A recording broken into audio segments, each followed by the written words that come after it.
Add to my TBR. Why not? I feel like I shouldn't be saying that too loudly. 𝗖cie his𝘁]. Hey y'all, it's Nat. I hope you're having a terrific day today. And for this video, we are going to be doing my April TBR. Alright, so before we get into anything bookish, make sure to hit like and subscribe down below. And you got to tell me in the comments, what book are you most looking forward to reading in April? I cannot believe it is already April. We are nearly 4 months into the year. That is just crazy. Time is flying by. And it's really amusing to me looking at this TBR because I felt like I had a gigantic one in March. But going into April, I actually have like a relatively tame TBR, which is... I feel like I shouldn't be saying that too loudly because next thing I know, like something's going to pop up and this is going to explode. Of course, I do have a few obligation reads, though I am really looking forward to every one of them. I have a few books I need to read for vlogs. I have my little goals that I try to keep. So let's just go ahead and dive in with the book clubs that I participate in. First up is my own book club that I host over on my Patreon, the Geek Squad. And this month we are going to be reading House of Idol by Delilah S. Dawson. This was just so perfect given the fact that I just recently finished out Bloom and really enjoyed it. But not only that, both of this author's prior works that I have read, Josh and I listened to on audio, and our plan is to actually listen to this one as well because Ren Fair season is starting and it's a bit of a drive down there for us, meaning we can get the audiobook of this, already did. That way we can listen to it each time we're driving down and back, and we will be able to work through this over the month of April together.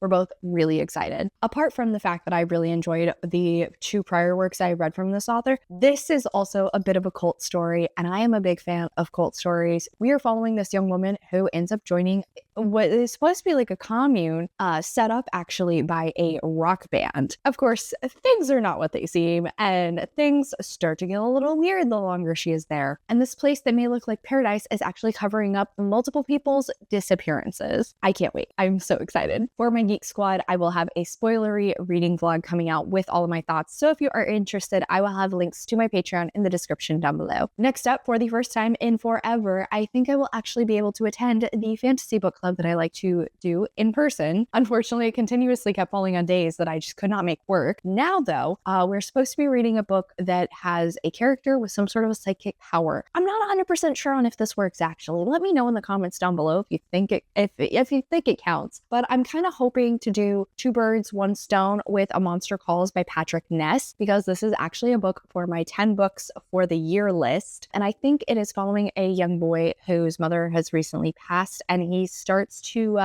suddenly have this monster showing up in his life, and somehow he and the monster are connected, which is where I think psychic powers may work. I have heard this is particularly hard-hitting. I've been forewarned I'm probably gonna cry, and I do have the edition that does have illustrations that mix in it as well. So I am hoping to try and physically read this one if I can. Like I said, let me know in the comments if you think this would work for that prompt. If you read it, it's pretty popular, so I'm sure some of you have. And if you don't think it does, give me an alternative. Add to my TBR. Why not? I also will be able to partake in my romance book club that I do in person. Unfortunately, I have not been able to attend that one for the last few months either. The prompt is to read a book with a sports hero. And so I am going to hopefully be getting to Let the Games Begin by Rafaro Faith Mazararu, because this is set during the Olympics. So it's in Athens 2024, and 𝗖cie is a star runner for the team from Great Britain. However, a little bit of a romance starts to develop between him and Olivia, who I believe is an intern. I'm a sucker for forced proximity, which this definitely seems like it's going to be. I'm really hoping I will enjoy this one. I haven't really heard anybody ever talk about it, but I picked it up whenever the Olympics were happening in, I think, 2024. Probably would have been a little bit more timely if I read it around that time when I bought it, but 𝗖cie his𝘁]. Then every month I do try to read 1 nonfiction book. I've kind of been falling down on this a little bit, but if you watched my reading vlog where I was trying out a new reading routine, you'll see that I'm actually figuring out a way that I'm making consistent progress on my nonfiction book, and I'm trying to stick true to that. I'm hoping to maintain that with Disfigured by Amanda Leduc. I keep saying I'm going to read this and it keeps not happening, but this is a book on disability representation in fairy tales specifically, and it sounds super interesting. So this is definitely a book I want to try and annotate, meaning it is perfect for me to start my day with, continuing this reading routine that I'm really enjoying. I think maybe this month I will actually finally get this read. I've also returned to making some progress on my Star Wars canon project. I kind of fell off there for a little bit. I think I just sort of burnt myself out when I was really blasting through a bunch of them. I'm feeling that itch again. So I want to continue on with the Thrawn Ascendancy series, reading both books 2 and 3 maybe,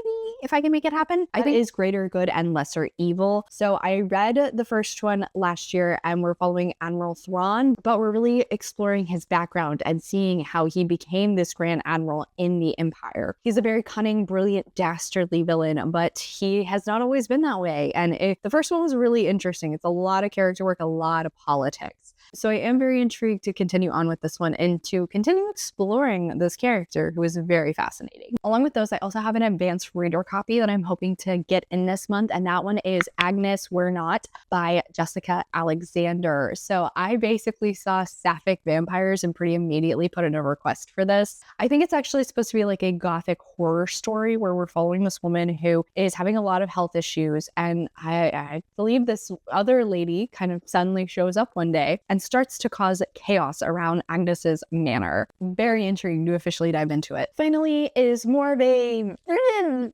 pile of possibilities, I suppose I'll call this, and that's my shorter work that I want to maybe try and prioritize this month. I'm hoping to possibly continue on with some of the manga series that I started in March. The two I'm mainly considering at the top of my priority list is Cells at Work and then Kaiju number 8. But along with these, I'm not gonna lie, I'm also really eyeing starting into some of the Batman comics. So I've got Batman Volume 1, Where Are You? The Court of Owls. Not sure where I'm gonna be going, but these are like my 3 priorities. We'll see what actually ends up getting read. And on that note, I think that is officially it for today. Also, like I said, this is a shockingly manageable TBR for me. We'll see if it stays that way. But on that note, that is officially it for today, y'all. Thank you so much for coming to my channel. I really appreciate it. Make sure to hit like and subscribe down below. If you made it all the way to the end of this video, I guess let's do an owl emoji down in the comments. I have links to all of my socials as well as a few ways you can support me down in the description. I come out videos on Monday and Friday, but until then, I hope you continue to have a terrific day. Love you, bye!